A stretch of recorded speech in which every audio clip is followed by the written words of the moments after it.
Então, o tema ressurreição dos justos, certo? Estamos na unidade 7, acontecimentos vindouros e sinais dos tempos. E a gente vai trabalhar aqui com 8 perguntas, onde o Paulo Henrique vai responder de acordo com os textos bíblicos, certo? E a gente vai comentando aqui, tá bem? Se vocês tiverem alguma dúvida, quiserem complementar com o nosso estudo, você pode deixar o seu comentário aqui no chat, tá bem? E a gente agradece. Paulo Henrique, falando sobre a ressurreição dos justos, né? Sobre que assunto não devemos ser ignorantes. Não que a gente deva ser ignorantes com outros assuntos, né? Mas principalmente esse é que nós não devemos ser ignorantes, né? O que é que Paulo diz em suas cartas? Não é bom, né, Grace, ser ignorante, ou seja, não ter conhecimento em nenhum assunto. Mas se tratando desse assunto aqui da ressurreição dos justos, esse aqui não podemos ser ignorantes mesmo, né? Devemos ter um conhecimento. Conhecimento porque há muitos falsos conhecimentos aí, ensinamentos que não batem com todo o ensinamento bíblico, né, apresentado sobre esse tema, né, o tema da ressurreição, a ressurreição dos justos, que é muito importante. Aqui em 1 Tessalonicenses, no capítulo 4, verso 13, o apóstolo, inspirado pelo Espírito do Senhor, ele diz assim: não queremos, porém, irmãos, que sejais ignorantes com respeito aos que dormem, para que não vos entristecerdes, como os demais que não têm esperança. Então o apóstolo ele diz isso, né? Não queremos, irmãos, que sejais ignorantes com respeito aos que dormem. E esses que dormem aí, os que estão mortos, né? Os que estão no pó da terra. E ele diz, né, para que não vos entristecerdes como os demais que não têm esperança. Então, como diz a pergunta, não devemos ser ignorantes com respeito àqueles que dormem, que estão no pó da terra, para que não venhamos a nos entristecer como os demais que não têm esperança. As pessoas que não têm esperança, elas acabam que se entristecendo com esse assunto, quando vê o estado do homem na morte e acha que ali é o fim, aqueles que dormiram, isso acaba levando elas a se entristecerem, mas nós, os cristãos, não devemos sermos ignorantes a respeito disso, né, e saber que existe esperança, até para aqueles que estão no pó da terra, se por acaso temos um ente querido, amigo, e assim, não termos uma tristeza como aqueles que não têm esperança, pelo contrário, termos esperança. Então, por isso que nós devemos saber sobre a ressurreição. Muito bem. Vamos para a próxima pergunta, né? O que é apresentado como base, esperança e conforto da esperança da ressurreição quanto àqueles que dormem, né? O que é apresentado como esperança e conforto? Em 1 Tessalonicenses, no capítulo 4, verso 14, ele diz: pois se cremos que Jesus morreu e ressuscitou, assim também Deus, mediante Jesus, dará em sua companhia os que dormem. Então, o que é apresentado, né? Qual é a base de esperança e conforto? Que essas pessoas, né, que morreram assim em Cristo, aqui o verso diz assim: pois se cremos que Jesus morreu e ressuscitou, assim também Deus, mediante Jesus, através do próprio Jesus, trará em sua companhia os que dormem. Então, como Jesus venceu a morte, aqueles que dormiram em Cristo, que estão no pó da terra, mediante o próprio Cristo que ressuscitou, irão essas pessoas ressuscitar sobre o seu comando, né? O próprio Jesus falou: eu sou a ressurreição e a vida. Quem crê em mim, ainda que morra, viverá. Está lá em João capítulo 11, verso 25. Então, ele é a ressurreição e a vida, né? Então, nós temos esperança e conforto mediante a pessoa de Jesus Cristo, que vai trazer novamente os que dormiram em Cristo à vida, né? Irão ressuscitar. Muito bem, muito bem. A terceira pergunta, eu queria linkar aqui o segundo texto bíblico lido aqui pelo nosso irmão Paulo Henrique, com a terceira pergunta, que diz: quando ocorrerá a ressurreição dos santos? Quando ocorrerá a ressurreição dos santos? Uma vez eu assisti um debate, Paulo Henrique, de uma pessoa, a imortalidade da alma, sobre aquela questão, né? Quando a pessoa morre, uns acreditam que eles vão logo para o céu, ou se não para o inferno. E daí a pessoa perguntou: me apresente algum texto que, quando Jesus retornar, ele irá trazer os santos consigo, né? As pessoas que ressuscitaram. Então, assim, não. Mas o corpo realmente está no pó da terra, né? O que sai é o espírito, né? O que vai é a alma ou o espírito, não sei, para Deus, né? Aí se a pessoa ressuscita após a morte, então para que Jesus ele vem? Aí ele vai vir com os santos, eu não entendo bem, né? Eu acho que vai unir com o corpo, enfim. E daí ele apresentou esse texto, né? Pois se cremos que Jesus morreu e ressuscitou, assim também Deus, mediante Jesus, trará sua companhia os que dormem. Aí eu fiquei lendo assim o texto, eu digo, não, o texto não está querendo dizer isso, né? Porque ele diz, pois se cremos que Jesus morreu e ressuscitou, morreu e ressuscitou, né? Sim, também Deus, mediante Jesus, traz em sua companhia os que dormem, né? Assim como Jesus morreu e ressuscitou, né? Isso é companhia. Agora, mediante Jesus, por quê? Porque Jesus pagou, né, o preço da morte, né? E só através de Jesus Cristo é que a gente vence a morte, né? A gente vai ressuscitar pelo poder, né, do seu sangue, né? Aí a terceira pergunta, quando ocorrerá a ressurreição dos santos? Então, quando, né? Porque se é mediante Jesus, é ressurreição, é como está escrito em 1 Tessalonicenses 4, capítulo 4, verso 14, e através dele, né, Deus, mediante Jesus, trará em sua companhia os que dormem. Então, quando vai se dar isso, né?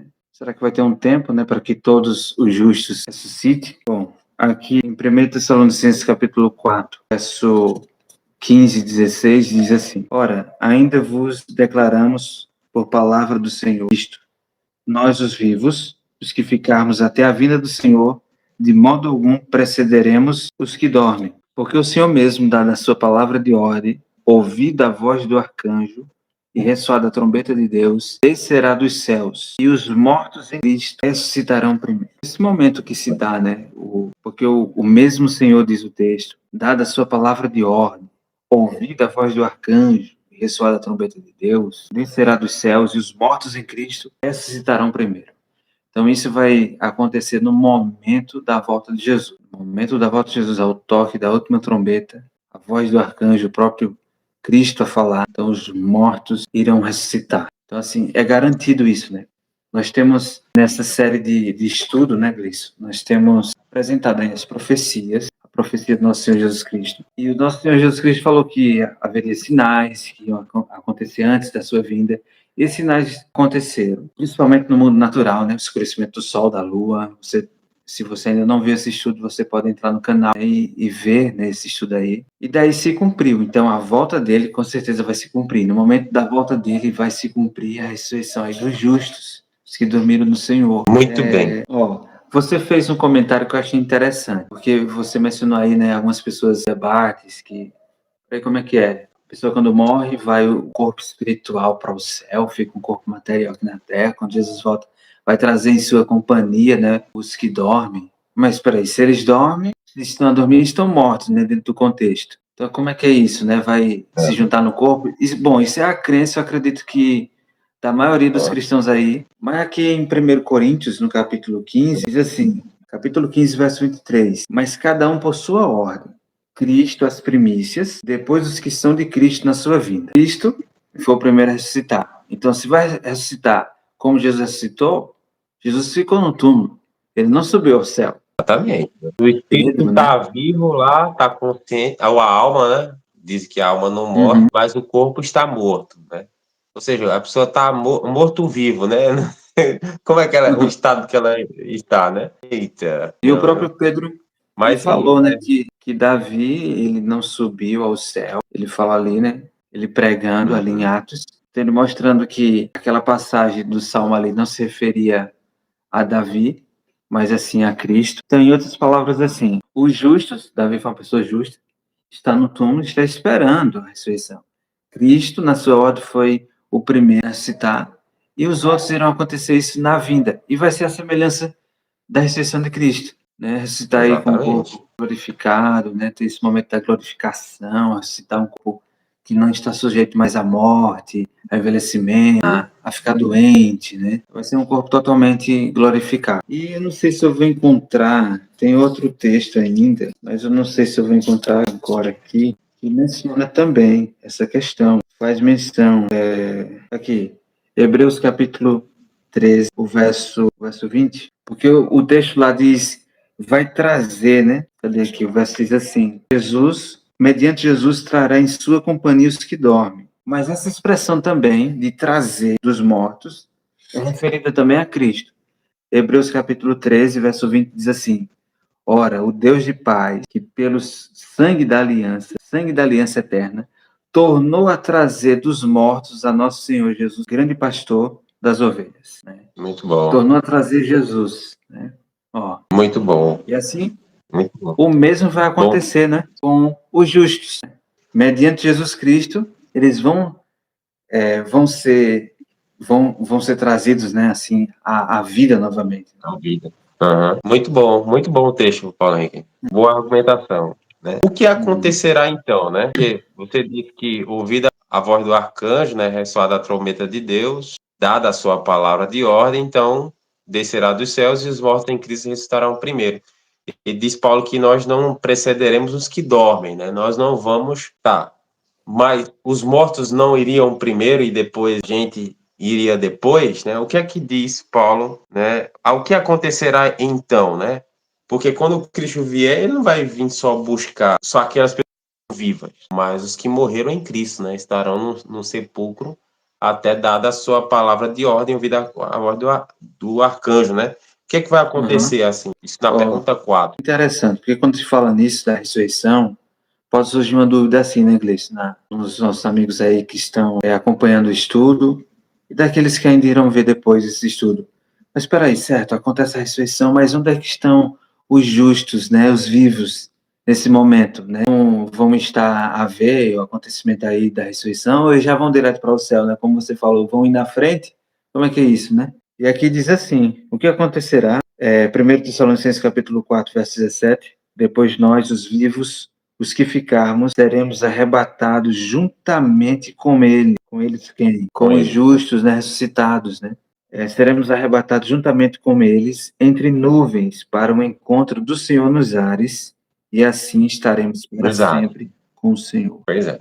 Cristo virá numa nuvem, né? Nós vamos entre as nuvens para o encontro no Senhor nos ares, né? Então significa que Cristo não vai pisar essa terra, né? Ele vai estar nos ares, né? Entre as nuvens. Muito bem. Pergunta 5. Com o que devemos consolar-nos uns aos outros? Com o que devemos consolar-nos uns aos outros? Existe uma consolação, né? Porque o momento de morte, de velório, sepultamento, é um momento muito angustiante, né?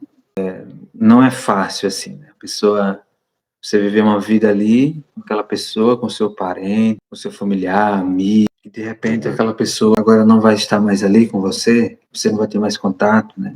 O que a Bíblia, como a Bíblia consola? Será que tem alguma palavra que consola? O próprio apóstolo, né, o apóstolo Paulo, inspirado pelo Espírito do Senhor, falando a palavra de Deus, em 1 Tessalonicenses capítulo 4, verso 18, ele diz: consolai-vos, pois, uns aos outros com estas palavras. As palavras que foram proferidas que nós lemos nos versos anteriores, né? Que o Senhor irá voltar, que vai haver a ressurreição, ao comando da voz de Cristo, na ressoar da última trombeta, os mortos ressuscitarão. Então, tudo isso é para nos consolar, para que não sejamos como os demais, Paulo diz, né? Que não tem esperança, que acha que a morte é um fim em si mesma. Né? Não, haverá ressurreição. Haverá ressurreição. Isso nós devemos alegrar, né? Principalmente se temos algum amigo, parente aí que dormiu no Senhor, se alegre. Quando o Senhor voltar, essa pessoa, ao comando da voz de Cristo, irá voltar à vida. Amém. Antes da próxima pergunta, oi aqui para Cícero. Cícero, muito bem. Só temos mais 3 perguntinhas. Nós vamos até a pergunta 8. Eu vou pegar esse vídeo e vou fazer a junção com outro vídeo, que daí vai dar a pergunta 9 até a pergunta 18. É a pergunta 18. Então a gente vai só até a pergunta 8 aqui. Temos mais 3 perguntinhas. Sobre o que diz que não devemos maravilhar. Sobre o que Cristo disse que não devemos maravilhar. Bom, se vai haver a ressurreição, isso é uma boa notícia. Né? Vai haver a ressurreição, então quer dizer que todos que estão nos túmulos irão ressuscitar. Mas isso já é um motivo de alegria, que todos vão estar no pó da terra e vão ressuscitar. Será que é assim? Bom, Jesus, o próprio Jesus, que é a ressurreição e a vida, ele diz assim, em João capítulo 5, verso 28 e 29. Não vos maravilheis disto, porque vem a hora e todos os que se acham nos túmulos ouvirão a sua voz e sairão, os que tiverem feito bem para a ressurreição da vida e os que tiverem praticado o mal para a ressurreição do juízo. Essa tradução aqui diz juízo, mas na tradução correta, fiel, diz para a condenação. Porque o juízo já aconteceu antes, né, o julgamento. E agora, nesse momento aí, é momento de condenação para aqueles que fizeram mal. Então, por que não, sobre o que Cristo disse, não nos devemos maravilhar? Porque, assim, embora todos que estão nos túmulos ouvirão a sua voz, vai chegar essa hora, esse momento, e sairão, mas os que tiverem feito o bem, para a ressurreição da vida. E os que tiverem feito o mal, para a ressurreição da condenação. Então, haverá duas ressurreições nesse caso, né? Uma Duas é ressurreições. o que a gente está falando hoje, né? A ressurreição. Outra ressurreição que é para aquelas pessoas que têm praticado o mal. Interessante, né? Ele diz, o primeiro verso que a gente leu, né? Não queremos, porém, irmãos, que sejais ignorantes a respeito dos que dormem. E aqueles não vos maravilheis disso, porque vem a hora em que todos se acham nos túmulos, ouvirão a sua voz e sairão, né? Paulo queria que essa esperança, de fato, inundasse o seu coração, né? O seu Isso. acreditassem na ressurreição dos mortos, né? Que Cristo pode trazer aqueles que dormem para uma vida eterna, né? Porque o próprio Cristo falou, né? Eu sou a ressurreição e a vida. E ainda que morram, viverá, né? Eu vim para que tenham vida e vida em abundância. Que essa esperança possa inundar o seu coração. É o Deus dos vivos, não dos mortos, né? E até assim, né, Gleice? Para que não seja ignorante, no sentido também assim, porque você vê que hoje tem um pensamento aí, todos vão ser salvos. E no final das contas, todo mundo vai ser salvo. Bom, Jesus falou assim, olha, não se maravilhe, né? Porque, certo, todos vão estar no túmulo, vão ouvir a sua voz, vão sair, mas os que tiverem feito bem para a ressurreição da vida, os que tiverem feito mal para a ressurreição da condenação. Pois é. O que é dito dos que estiverem incluídos na primeira ressurreição? Então, falando da primeira ressurreição, o que é dito os que estiverem incluídos na primeira ressurreição? Então, aqui em Apocalipse, capítulo 20, verso 6, diz assim, bem-aventurado e santo é aquele que tem parte na primeira ressurreição. Sobre esses, a segunda morte não tem autoridade. Pelo contrário, serão sacerdotes de Deus e de Cristo e reinarão com ele os 1000 anos. Então, o que é dito daqueles, né, que estão incluídos nessa primeira ressurreição, diz que eles são bem-aventurados, eles já fruem da bem-aventurança, eles são abençoados. Aí diz bem-aventurado, feliz e abençoado e santo. E santo. É aquele que tem parte na primeira ressurreição. E quando a gente fala sobre santo, né, a Bíblia diz que sem santificação ninguém verá o Senhor. E eles vão ressuscitar não somente para ver o Senhor, como vão estar com o Senhor. Então, indica que eles tiveram um preparo antes. Eles foram para o túmulo, morreram, foram sepultados, mas eles viveram uma vida de santificação. E o que é viver uma vida de santificação? Em João capítulo 17, verso 17, Jesus falou, né? Santifica-os na tua verdade, a tua palavra é a verdade. Então, a verdadeira santificação é viver de acordo com a palavra de Deus, que é a verdade. Isso é possível? Sim. É possível até porque Jesus, João capítulo 17, deixa eu só abrir aqui rapidinho, João 17, ele diz assim, João 17, verso 19, olha a beleza do verso 19, ele diz assim, e por eles, o próprio Cristo falando, né, e por eles me santifico a mim mesmo, para que também eles sejam santificados na verdade. Ó, Jesus se santificou para que eu e você, cada um de nós, sejamos santificados na verdade. Então, a santidade de Cristo nos garante vivemos em santidade. Santidade na verdade. Para que a gente possa ter parte na primeira ressurreição, né? Como diz o texto. Amém. Para saber sobre esse, a segunda morte não tem autoridade, né? Ok. E a última pergunta para essa primeira parte, né?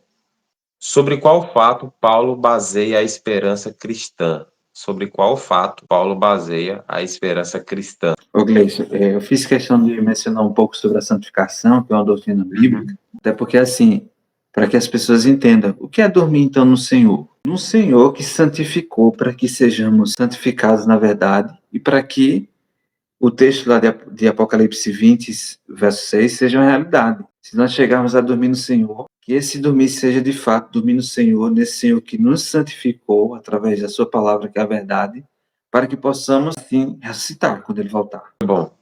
E aqui, 1 Coríntios, capítulo 15, o verso 12 até o verso 19, diz assim: ora, se é corrente pregar-se que Cristo ressuscitou dentre os mortos, como, pois, afirma alguns dentre vós que não há ressurreição de mortos? E se não há ressurreição de mortos, então Cristo não ressuscitou. E se Cristo não ressuscitou, é vã a nossa pregação e vã a vossa fé. E somos tidos por falsos testemunhos de Deus, porque temos asseverado contra Deus que ele ressuscitou a Cristo, ao qual ele não ressuscitou, se é certo que os mortos não ressuscitam. Porque se os mortos não ressuscitam, também Cristo não ressuscitou. E se Cristo não ressuscitou, é vã a vossa fé e ainda permaneceis nos vossos pecados. E ainda mais, os que dormiram em Cristo pereceram. Se a nossa esperança em Cristo se limita apenas a esta vida, somos os mais infelizes de todos os homens.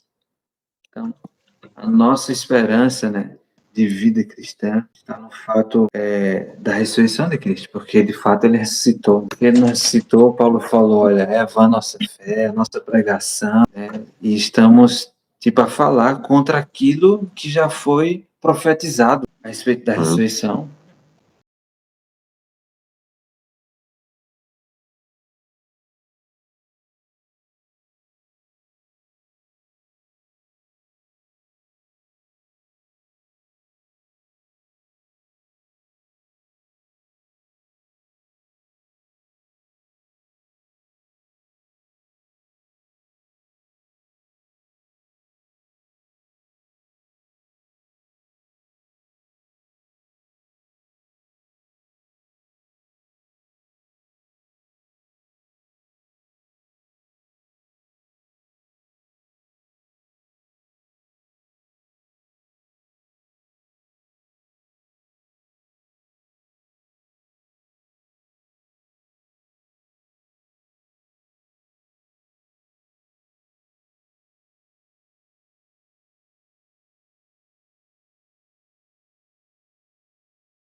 Pergunta 9. Que positiva declaração faz em seguida o apóstolo?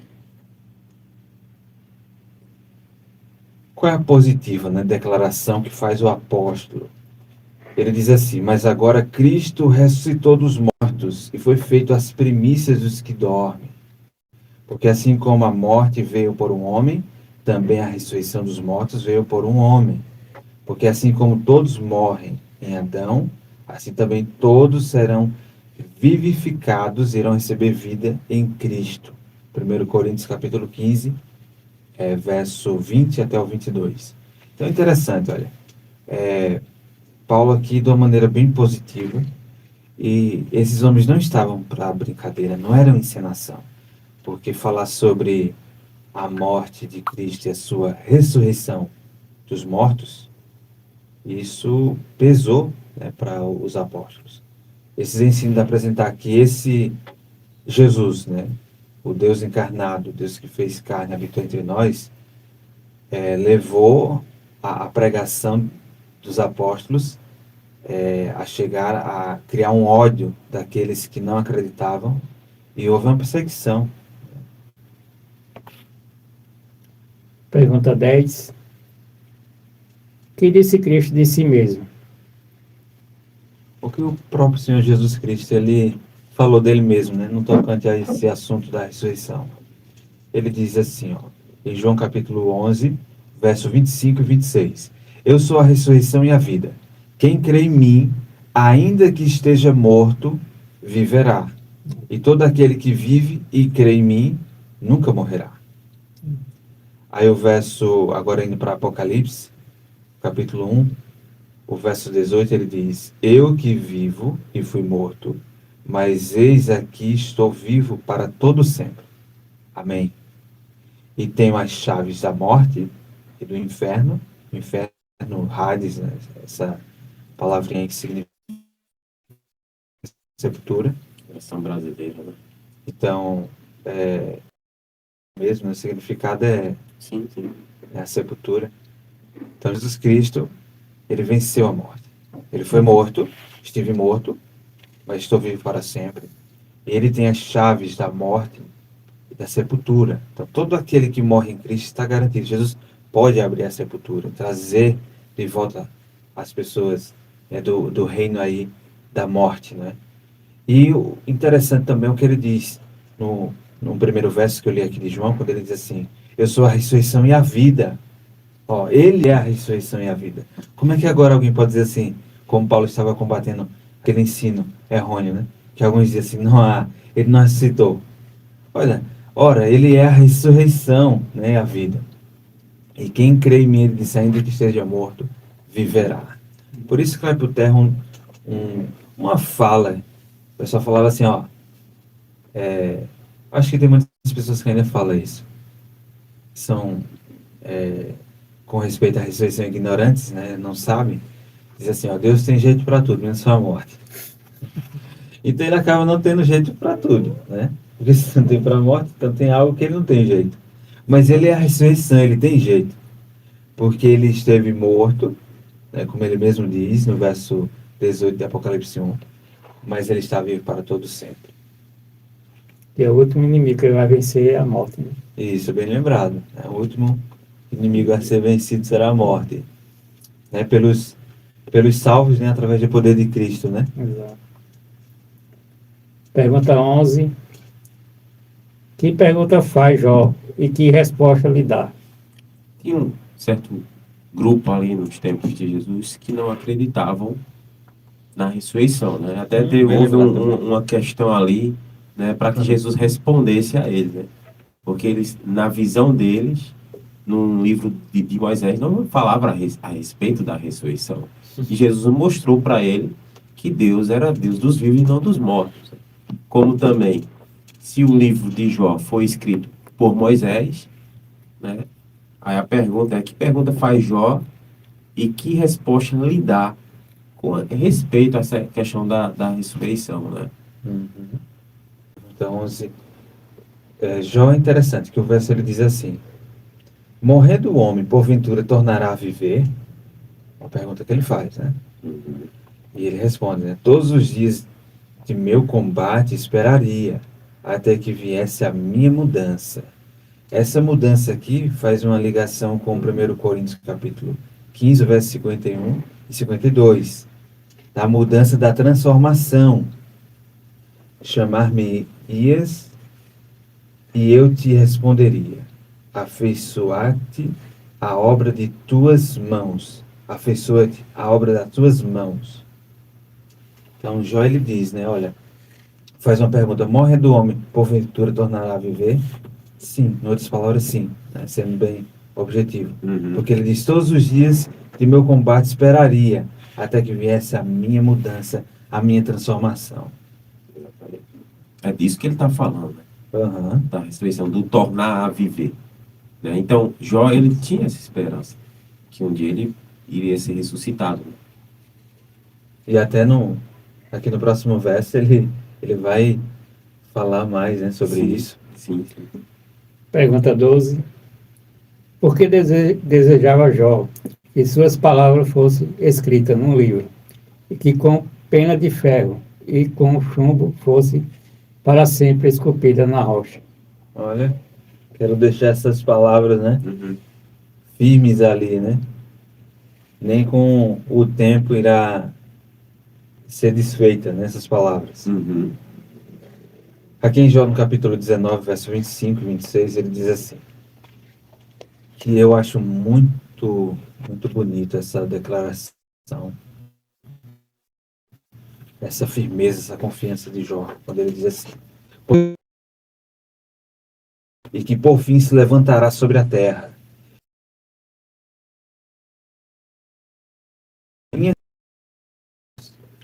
Olha, então isso é saber, não vai haver uma...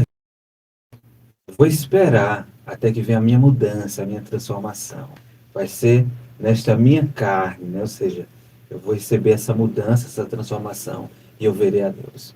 Porque o meu Redentor vive.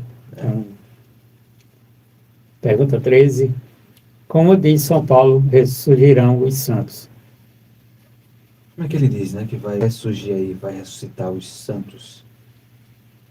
Primeiro capítulo 15, o verso 51 e 52, diz assim: eis aqui vos digo um mistério. Na verdade, nem todos dormiremos. Olha, nem todos iremos morrer. Já cai por terra aquela afirmação que eu ouvi até quando criança. Uhum. Mas todo mundo vai morrer, ninguém vai ficar para semente. Até hoje eu ouço alguém falar, né? Fala Todos assim. nós vamos morrer. Eu digo, agora, Cristo está às portas, né? Nem todos vão, de fato, morrer. Por isso que o apóstolo ele diz, né? Eis que vos digo um mistério. Na verdade, nem todos dormiremos, mas todos seremos transformados. No momento, no abrir e fechar de olhos, no piscar, né? De olhos. Seus olhos nesse momento piscou, pronto. É esse tempo aí, né? No momento, no abrir e fechar de olhos, ante a última trombeta.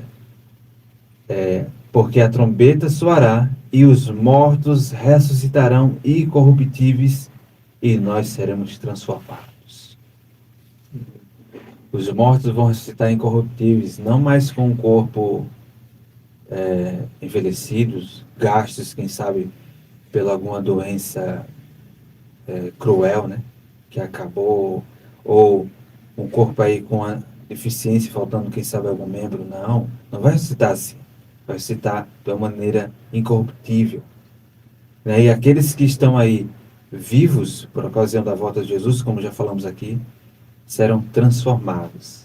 Olha, a transformação vai ser algo assim que eu acredito que, por mais que a Bíblia, claro, ela nos ensina, mas ainda os nossos pensamentos, a nossa imaginação não consegue, né?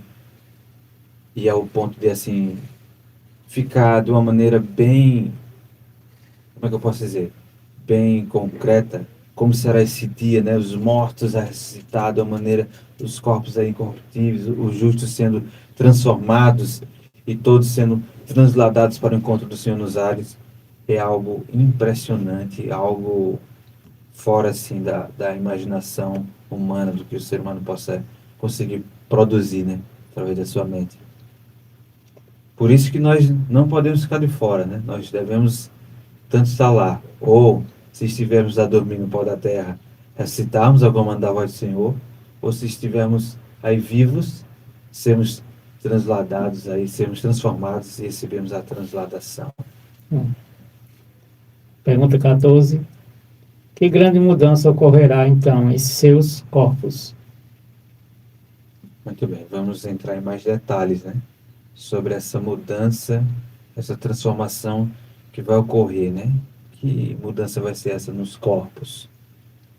1 Coríntios capítulo 15, verso 42 até o 44, diz assim: Assim também a ressurreição dos mortos. Semeia-se o corpo em corrupção, ressuscitará em incorrupção. Que diante do corpo que iremos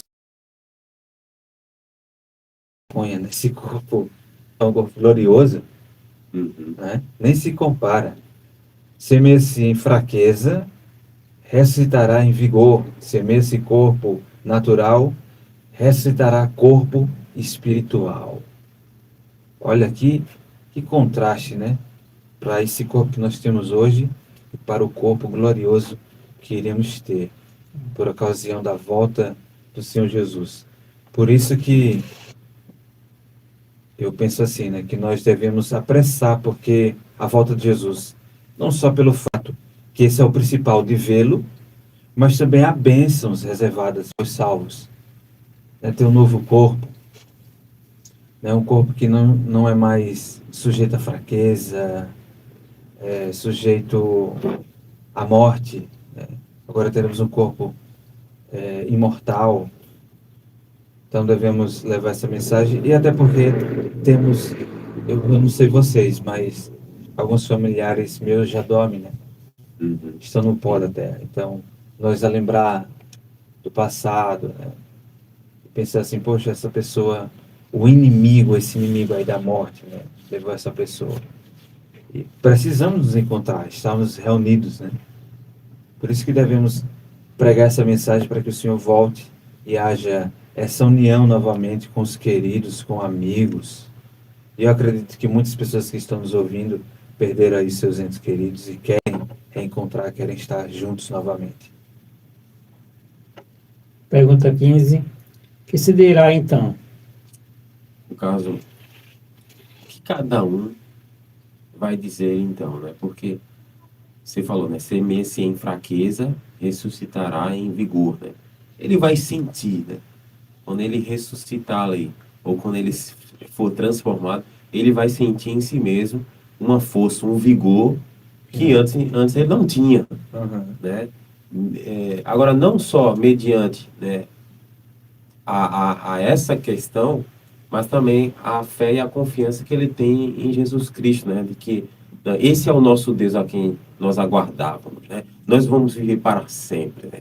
Aí ele vai fazer uma declaração aí, né? Quanto à morte, né? Quanto à degradação, né? Quanto ao inferno.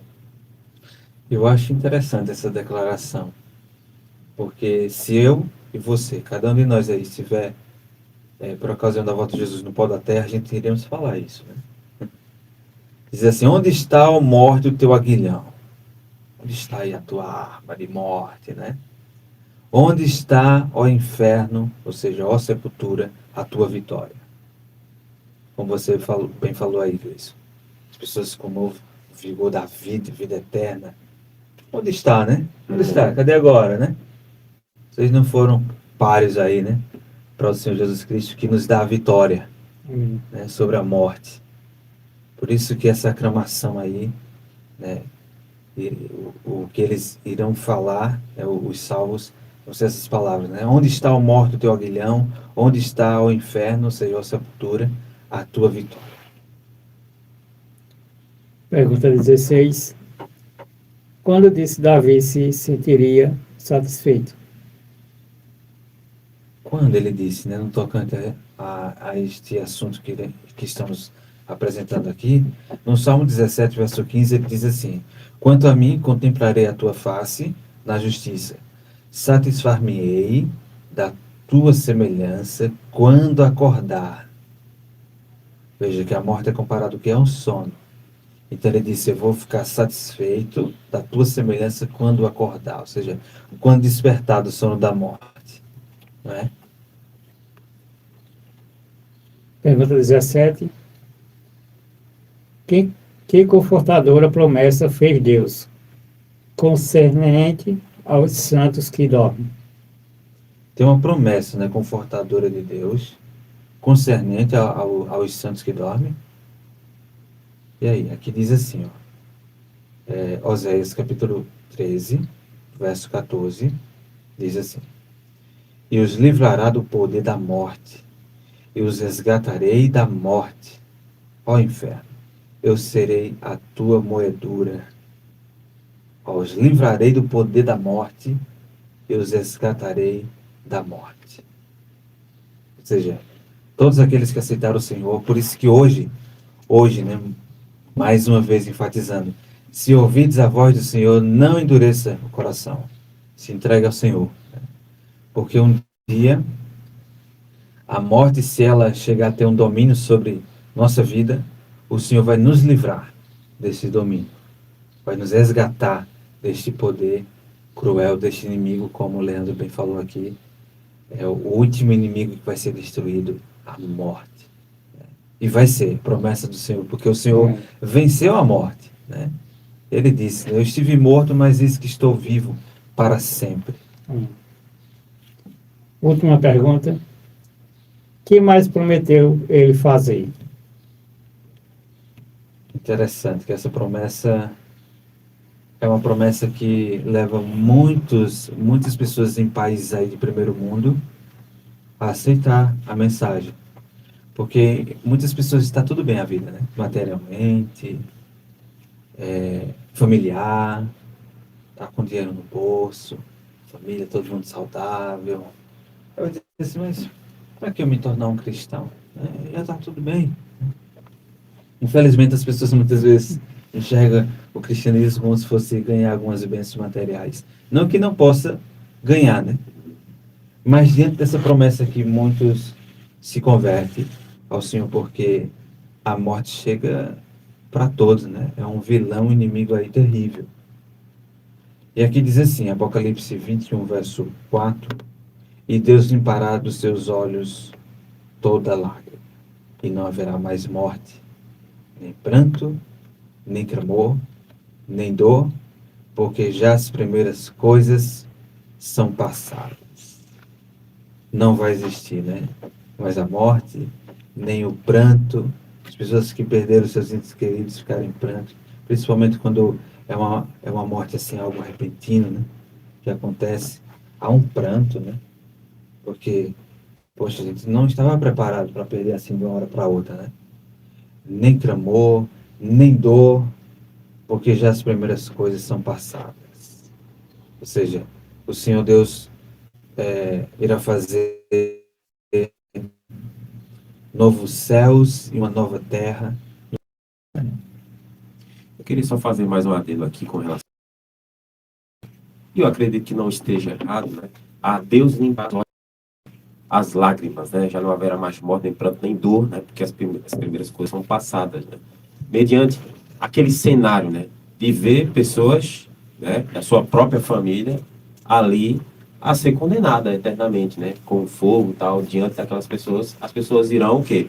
Chorar, né? E daí o pessoal usa esse verso, ó, Deus vai enxugar dos seus olhos todas as lágrimas, né? É interessante, Paulo Henrique Leandro, porque lá no livro do Apocalipse, em duas ocasiões, fala que os próprios anjos, eles vão vibrar ao Deus exercer o seu juízo sobre os ímpios, né? Quando o juízo ali estiver caindo sobre os ímpios, os anjos, eles vão glorificar a Deus, porque Deus, eles já sabem que a justiça está sendo, de fato, feita ali, né? Porque, veja, os anjos estão vendo tudo que acontece aqui na Terra, não só no mundo físico, como no mundo espiritual.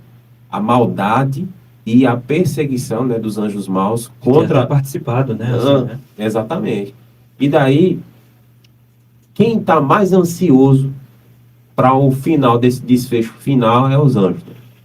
Infelizmente, o ser humano não tá tão desejoso como eles estão, né? Esperando, né, o fim dessa história para que a gente possa viver eternamente. Então, assim, a gente, mesmo que a gente tenha algum parente, né, ou um irmão que se perdeu, tal, a gente vai reconhecer. Não, ele está ali porque, de fato, foi escolha dele. A oportunidade foi feita. Deus é justo, né? Ele se mostrou uma pessoa ímpia para com a justiça de Deus, para com as obras de Deus, para com a sua palavra. Eu reconheço, eu vou enxugar as minhas lágrimas e vou viver feliz eternamente. Eu vejo nesse sentido assim, né? E o próprio Satanás vai reconhecer, né, que Deus foi justo. O E próprio também Satanás vai conhecer. Eles vão reconhecer. vai dar Né? todas as oportunidades para A ele. condenação está vindo sobre nós porque, de fato, nós merecemos. Ninguém vai Nós ainda escolhemos, questionar a Deus. Não, Senhor, eu estou aqui, o Senhor está sendo injusto comigo, né, eu fiz coisas, obras boas, não sei o que e tal. Nesse momento aí, todos irão reconhecer. Não, de fato, a gente merece sermos destruídos, né? E viva a alegria, paz, né, e felicidade para todos aqueles que escolheram, de fato, né, a Deus. Até a palavra de Deus diz que todo joelho se dobrará, né? E toda língua confessará. Então, todos. Não tem como sair. E você tocando nesse ponto aí, ao Deus enxugar dos olhos toda lágrima. Porque para Deus também é algo que, imagina, eu criei todos vocês, até os perdidos, não era para você escolher, né, uma situação dessa, né, escolher a morte. Então isso até, eu penso que pesa no coração de Deus, porque, imagina, Jesus Cristo ontem, hoje é o mesmo e será para sempre. O mesmo Jesus que chorou por Jerusalém. Imagina dentro da situação ali, né? Recusaram, e claro, se vai haver choro, né? Por parte daqueles, mas é algo que, ao se entender a justiça de Deus, seu grande sacrifício, é uma alegria maior, que olhar para o Criador, do que para aqueles que rejeitaram o Criador e a sua justiça, né? Sim, sim. Pois é. Então é isso. Encerramos aqui o nosso estudo bíblico, né? Fechamos, assim como a semana passada, no horário certo, né? Graças a Deus. Nós vamos só fazer a oração final aqui, né? E a gente já se despede de vocês. Você possa ficar com Deus, né? Deus possa continuar lhe abençoando. Amém. Possa voltar mais vezes aqui a ouvir a nossa programação. Se inscreva em nosso canal no YouTube, tá bem? Acompanhe os nossos vídeos ali, que a gente... É vídeo ao vivo aqui, mas a gente ainda baixa ele, edita tudo bonitinho para deixar os estudos lá bem na ordem, nas playlists, tudo organizado, tá bem? Valeu, Leandro. Valeu, Gleice. Até a próxima, assim Deus nos permitir. Valeu, Paulo Henrique. Até a próxima. Valeu, até a próxima. E vamos orar. Oremos. Querido eterno Deus, nós agradecemos ao Senhor pelos momentos que aqui passamos em estudo da Tua Palavra. Amém. Agradecemos a Ti por ter nos conduzido. Também agradecemos aos nossos amigos por estarem atentos à Tua Palavra. E foi através do mover do Teu Espírito Santo que levou as pessoas a ouvir esta mensagem. Que o Senhor venha nos abençoar, venha levar eles a ter uma compreensão a cada dia maior, mais completa da Tua Palavra, sobre cada assunto que aqui é apresentado. E nós agradecemos porque o Senhor é a ressurreição e a vida. Muito obrigado por essa promessa de vida eterna, de ressurreição. Nós aqui estamos, nos toma em Tuas mãos e nos conduz a nossa vida no dia a dia, até onde estamos para sempre com o Senhor. Te pedimos essas bênçãos em nome de Jesus. Amém. Amém.